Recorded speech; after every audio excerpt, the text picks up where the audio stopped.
And I can tell you right now, if somebody called me back and said, did you pick somebody yet? Did you pick somebody yet? I'm definitely not picking you because you're annoying me.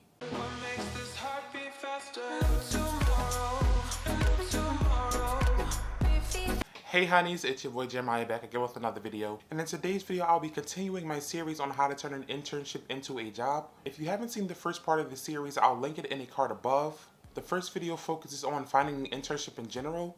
This video here will focus on how to interview for the internship. I will give you all the interview tips and knowledge that I have to give because, honey, guess what? I don't think this information is anywhere on the internet. We get it all pretty and packaged and nice. We don't get the real interview tip. And in my internship, I actually had the chance to interview some people, so I know what interviewers look for.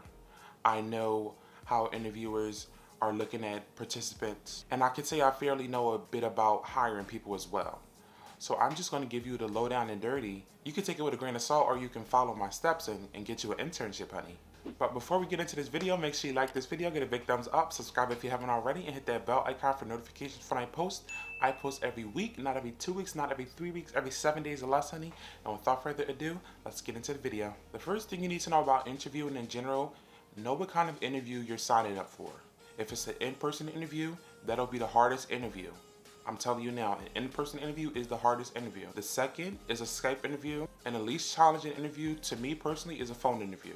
A phone interview, you can have all your notes and all your research in front of you. You don't have to do extensive study on a company you know nothing about. You can have it all in front of you. You can read from a paper. You can have pre-written answers in front of you, and you can just read them out over the phone. Skype interviews are similar, but you have to appear engaged. So you can have a side, notepad open on the screen while you're taking the Skype interview, but just make sure that you don't look like you're reading from something else.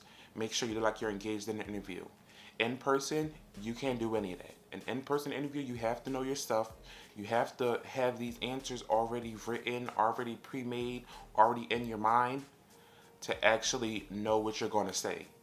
In-person interviews are so much more pressure. That's where a lot of people screw up at, because a lot of people don't study for school, so why would they study for a job interview?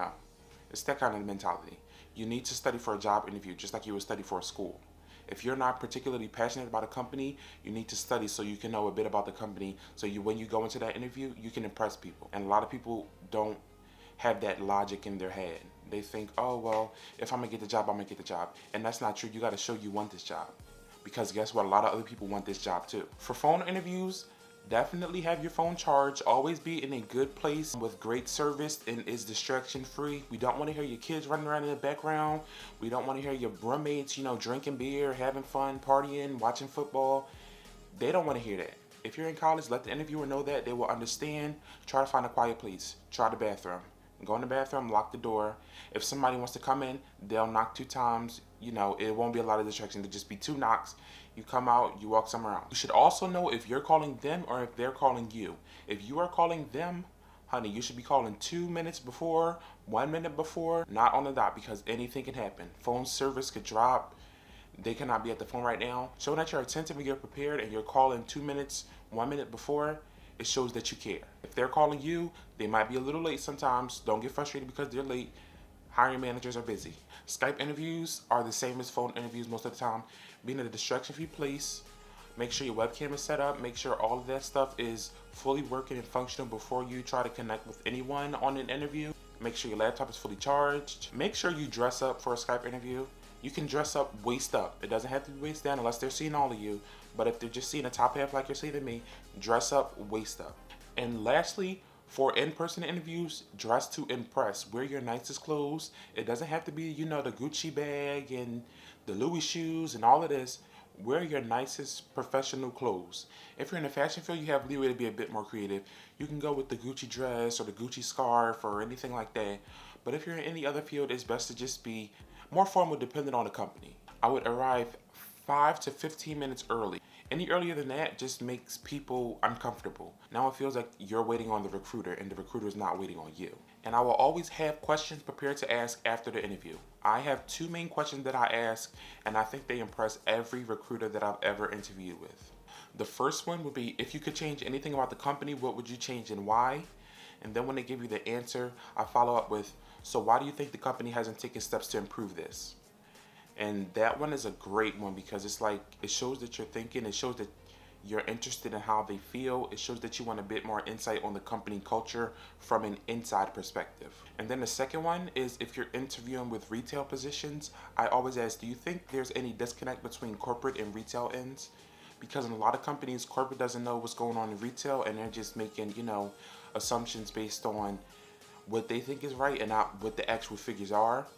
And that causes a lot of disconnect and a lot of headbutting in both ends. And when I ask that question always gets them too. Like, they love that question. Those are two questions I would definitely recommend if you're in any fashion fields or any fields where there's a retail and a corporate end. I would definitely recommend that you relax when you're in an interview, just because you either get the job or you don't. If you're more tense and more uptight, it'll cloud your vision. You won't answer questions correctly. Just a whole multitude of problems will happen if you're so tense and nervous. If you just relax, you'll be so much better. There's two ways it'll go. Either you get the job or you won't. There'll be another job. So there's no reason to be all tense and nervous. When you leave an interview, always shake your interviewer's hand and thank them for their time, because hiring managers are busy people. They hire and interview so many people a day, and they took the time out of the day to interview you for this position when they could have been doing other things. So just thank them for their time and, shake their hand and leave. After you leave the interview, I would definitely recommend sending a thank you note or a thank you email if you have their contact information. If not, it is totally fine to not send any of those. I personally didn't have the contact information of the person that I interviewed, and I didn't send any of those, and I still got my internship. But it is an added bonus just to show that you appreciate their time. My last final tip is, do not call and check if you got the position.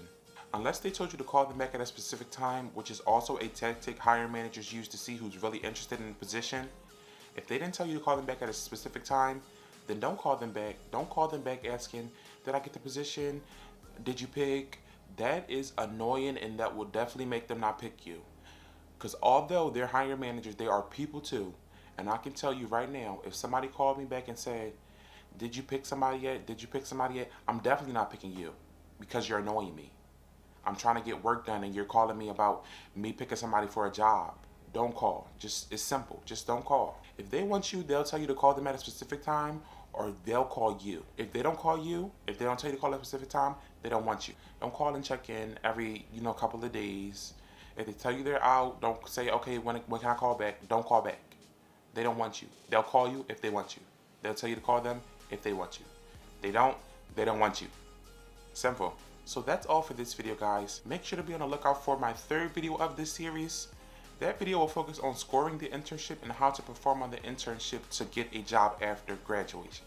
That video will focus on getting the internship and how to perform on the internship to get a job afterward. Make sure you like this video, get a big thumbs up, subscribe if you haven't already, and hit that bell icon for notifications when I post. I post every week, not every 2 weeks, not every 3 weeks, every 7 days or less, honey. And I'll see you guys in the next video.